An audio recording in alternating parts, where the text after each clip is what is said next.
Time makes fools of us all, is what I'm realizing, having bought this book for myself instead of borrowing it over and over for a change, so I can redo these videos over and over and over for a change.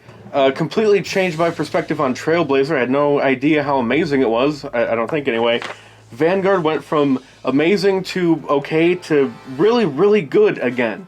Apparently you can't trust anything I've ever said in any of my videos ever because I was stupid before. Unless I've said it in like the last 2 weeks, maybe.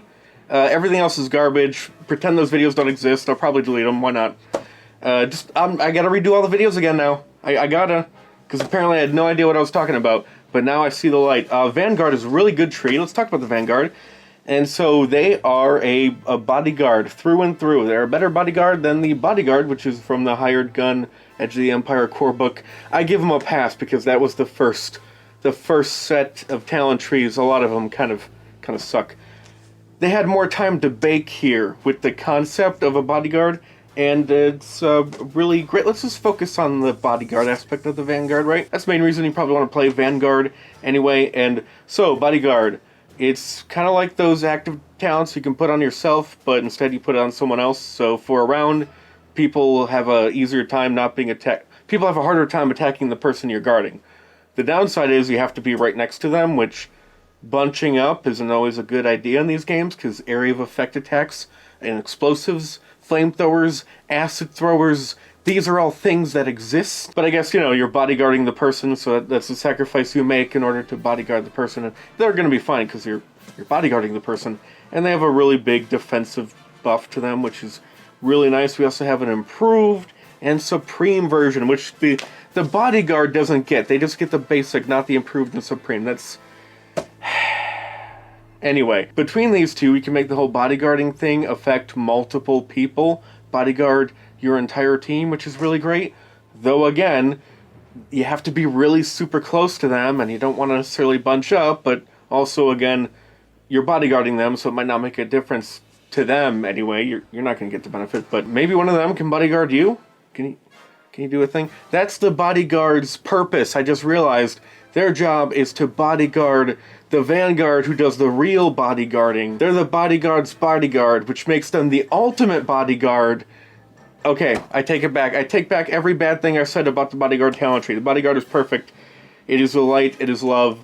Let's go back to the Vanguard. The other thing that the upper levels of bodyguard can do for bodyguard, let you do some honest-to-God, true blue tanking stuff. You get to intercept and take a hit for an ally. You cannot do this nearly enough. Like, I don't know why they limited it so much. Really, once per session? Once per session? Is it that powerful where it's once per session? It should be once per encounter. It really should be. I'm half tempted just to make that a Steve rule, which does trump actual rules and your house rules. It's a little known fact, but it is in the errata on the website. You can check that out. Steve rules trumps all. So, yeah. It should be once per encounter. I don't think that's overpowered at all, unless someone at the table uses it against me in my campaign when I'm running one, at which point it is overpowered and they're broken and a bad friend, and I remove them from the group. It's as simple as that. What else do we got besides the bodyguard stuff? Already it feels like we got more to do than most trees do. Well, we have a little bit of offense. Just a little bit. Point blank. Do more damage against targets that are really close, which definitely seems like it'd be more useful than what did the heavy get? Oh, barrage. Yeah, how often are you fighting people at long range? But they get so many ranks of it. Here we only get one piddling little rank of it, but it's going to happen basically all the time, because those are the ranges these fights usually are, or you just do a maneuver to get to that range and you're fine. And you get a little bit of help with point blank. The other offensive talent that we get is Rebel Recruit had it, I think, recently. We talked about it, where basically you can, if you're shooting someone at engage range, you can remove some of the penalty, or I guess all of the penalty, depending on what weapon you're using and how big the penalty is because of the type of weapon you're using. Remove the penalty for firing at, well, point-blank engage range with a ranged weapon. Again, some people have said, well, why don't you just spend a maneuver to back away? Well, because you don't want to spend the maneuver, you want to strain yourself by 2 in this particular example. you then have that free maneuver still to do whatever you want with it, and then pay the cost to get the second maneuver.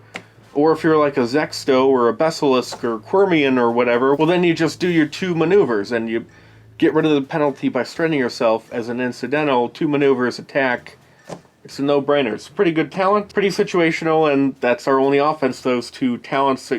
Unless you sort of count the anti-offense talents we have, it's Suppressive Fire. If you or your allies attack and suck at the attack check, but they don't suck too much at the attack check, they can actually strain the person they're attacking, which, if they're attacking a non-nemesis, like rivals and minions, they don't have a strain threshold, so instead they take wounds, or a wound. It can become multiple wounds, but there's a very strict limitation.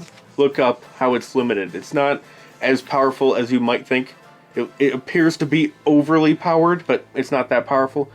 Unless you go to multiple trees and get multiple ranks of this, which I know other trees do have it. That could be really ridiculous. If you get like 4 or 5 ranks, that's insane. But by the time you do get that, every other character at your table is going to be insanely powerful in their own special little way. So, you know, it's whatever. We also have some self-help stuff, help you with some like falling damage. Also, a little bit of help with initiative, which is really helpful for some of your other stuff, because we have a couple ranks of a talent which will make you more defensive if you've already acted this round. That alone is enough reason for you to take the top most initiative slot in the order. Hopefully your friends are nice enough to allow you to do that. And they probably will allow you to do that because of another thing you get, although you can't do it that often. It's like Field Commander, where you do a check, and if you succeed, allies can do part of their normal turn ahead of time. With this one, you can't do it nearly as often, but they get to take a full turn early. And in this case, it outright replaces the turn they would normally do later in that round. But yeah, that can make a huge difference. If we get like one high initiative slot and all the other ones are crap, let me take the first one. I'll get the maximum defense from the moving target stuff. And also, most importantly, if I succeed at this check, then everyone can just take their turn now. And then, you know, after that it goes back to the crappy turn orders. But that can make a huge difference. Start off the battle on the right foot. And finally, helping us stay alive as long as possible, we have so many ranks of Toughened. To ask for any more ranks would just plain be greedy. So, that's the Vanguard talent tree. Really good tree. We can use our maneuver to help people, and also we can attack, which is great. We don't have to wait for an improved version to better our action economy from the get-go. In fact, the very first row, we get basic Bodyguard, so we can bodyguard someone and attack all in the same turn if we really want to. And I think it's really great that we can take those allies that normally suck at combat, like they don't even know which end of the pistol to hold, but you just put one in their hands and like fire it in that general direction and maybe you'll do something good, that sort of thing. The wussy scholar or doctor who didn't take advantage of their combat hybridization potential that those trees have, which you should watch my videos and you would know to do that. Anyway, they have no idea how to shoot, but you can kind of make them feel useful even when they suck, potentially, with the whole suppressive fire. So that's really nice. They're hard to take down, and I mean, there's not many characteristics to really focus on. You want a decent bronze so you don't die. And yeah, you're going to have a high agility, because where else is it going? Where else? Use a decent amount of strain, right? There's some strain cost here. I guess, especially because it's, you know, very position focused, you have to be right next to the people you're bodyguarding, and that costs strain. To do it, you might want more maneuvers to move into position and also bodyguard them, and you might have to strain yourself. So will, I guess, is important, but also you could get a species that has the multiple limbs, so you always have 2 maneuvers, but none of those are really great for this tree. Maybe Basilisk, they're pretty brawny.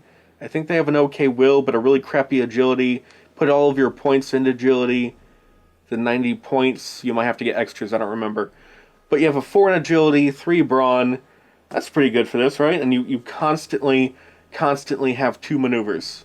And move twice and attack, or move, bodyguard attack, or bodyguard aim and attack, and whatever the case may be.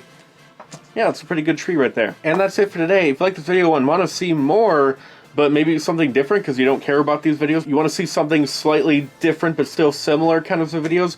Well, the content most weeks is decided by my patrons with patron polls. For $1 a month, you can participate in these polls and see the schedule, be a part of Sunday Thumbday, and see the videos that are going to come out. Based off of what won in the polls that you participated in, that could be worth it, I guess. I don't know.